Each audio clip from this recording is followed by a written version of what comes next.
Sir मुझे थोड़ा आपसे एक बात करना है कुंभ मेला पर। 29 तारीख मौनी अमावस्या वाले दिन एक घटना घटती है जहाँ पर कुछ लोगों की ऐसी दयनीय अवस्था में मृत्यु हो जाती है जो सोचने को गंभीर मजबूर कर देती है। जी। लेकिन वहीं सब अपने देश में बहुत सारे ऐसे प्रतिनिधित्व करने वाले धर्मगुरु हैं या जिनके पास एक अच्छा समझ है, जो लोगों को अच्छी राय दे सकते हैं।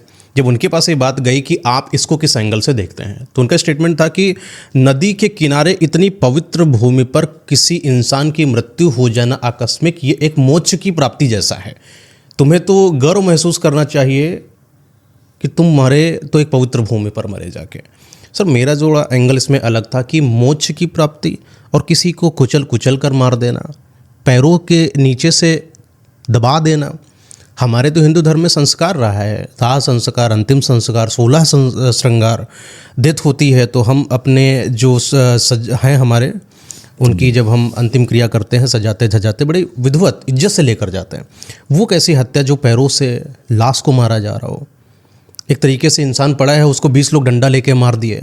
देखिए सर, आप सोच कर देखिए, खुद फील करके देखिए कि एक इंसान है जो भगदड़ के बीच में फंस चुका है।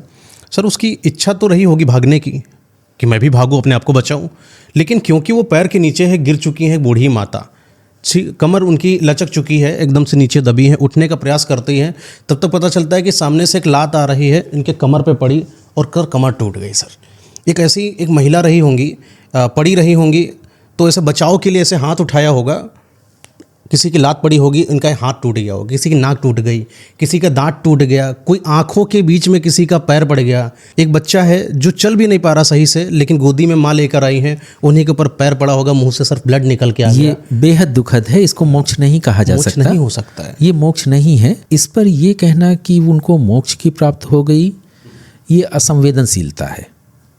और गहराई में उतरा हुआ कोई भी संत वो इसको मोक्ष नहीं कहेगा। मोक्ष की अवधारणा, निर्वाण की अवधारणा, निर्ग्रंथ होने की अवधारणा, ये बिल्कुल अलग चीज़ है।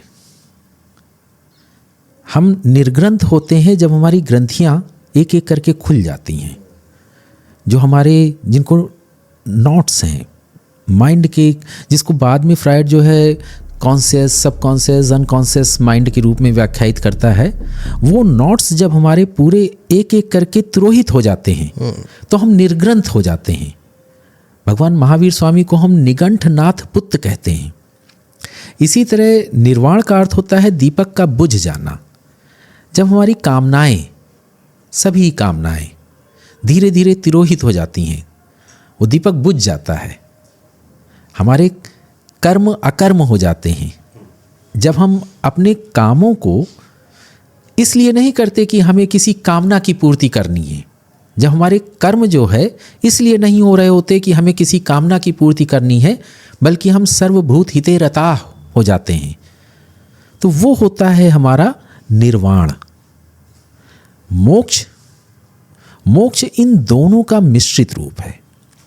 जब हम कर्म बंधनों से पूरी तरह से मुक्त हो जाते हैं, जन्म जन्मांतर के कर्म बंधनों से मुक्त हो जाते हैं, संस्कारों से मुक्त हो जाते हैं, कर्म संस्कारों से मुक्त हो जाते हैं, ब्रह्म में लीन हो जाते हैं।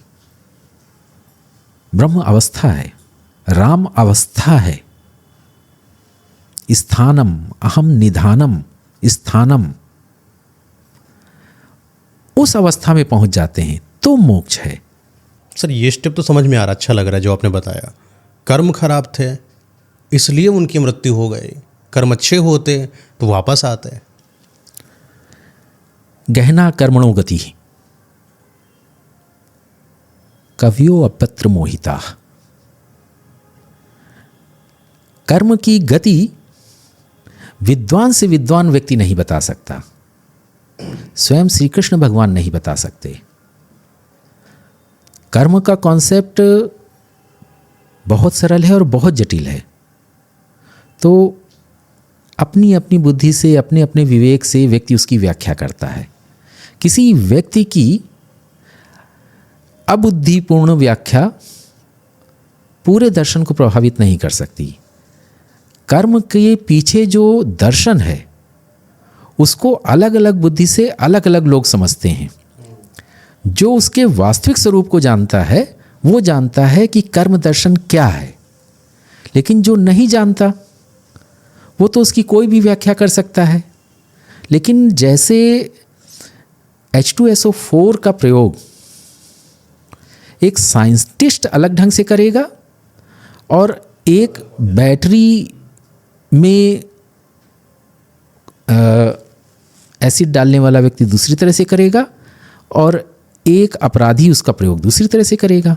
हर अमेरिकन जानता है कि there is something known as karma, तो उनके लिए वो कर्मा है, हमारे लिए वो कर्म सिद्धांत, कर्म अकर्म विकर्म तीनों को समझ के ही समझा जा सकता है।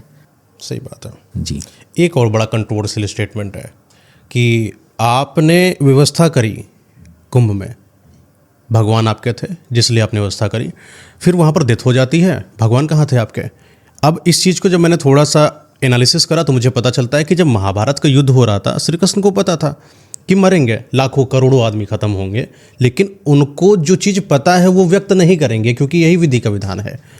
आज कुंभ में जो हत्याएं हुई हैं भगवान जान रहे होंगे कि होगा, लेकिन वो बदल नहीं सकते हैं। तो लोगों को इस पॉइंट पर इस धर्म को नीचा दिखाना कि आपके भगवान कहाँ थे, भगवान पकड़ लेते, भगवान ने रोक क्यों नहीं लिया, इतना तुम्हें दया है तो भगवान को पूछते क्यों हो फिर जब तुम्हें बचा ही नहीं पाते, इन लोगों को आप क्या जवाब देना चाहेंगे? हाँ, एक्चुअली भगवान का कॉन्सेप्ट अल्लाह के कॉन्सेप्ट से बिल्कुल डिफरेंट है। जब तक हम अल्लाह के कॉन्सेप्ट को, यहोवा के कॉन्सेप्ट को जिसको येशुआ कहते हैं, ईश्वर के कॉन्सेप्ट को, ब्रह्म के कॉन्सेप्ट को प्रॉपर ढंग से नहीं समझ लेते हैं, तब तक हम अपनी अज्ञानता आरोपित करते रहेंगे। ईश्वर अलग, ब्रह्म अलग, भगवान अलग, प्लस येशुआ अलग, अल्लाह अलग। तो यहाँ पर जब हम कहते हैं भगवान ने क्यों नहीं बचाया, भगवान ने ऐसा क्यों नहीं किया, भगवान ने ऐसा क्यों नहीं किया, तो हम अपनी अल्प बुद्धि का आरोपण कर रहे होते हैं। हमारी जो समझ है भगवान की कि there is a person living in seventh sky who controls our lifes and deaths, तो हम कहते हैं कि भगवान ने ऐसा क्यों नहीं किया या भगवान ने ऐसा क्यों नहीं किया। और जो भगवान हमारा ईश्वर ये कहता है कि तुम्हारे जीवन और मृत्यु से, तुम्हारे कर्म अकर्म से मेरा कुछ भी लेना देना नहीं है, तो वो अलग है। तो हमें ईश्वर के कॉन्सेप्ट को ठीक से समझना पड़ेगा, तब हमको ये समझ में आएगा कि कहा क्या जा रहा है। प्रकृति अपनी यात्रा अपने ढंग से करती है। जो हिंदू दर्शन है या जिसको हम कहें कि गंभीर हिंदू दर्शन है, वो कहीं भी प्रकृति के मामलों में अलौकिक सत्ता का हस्तक्षेप स्वीकार नहीं करता है।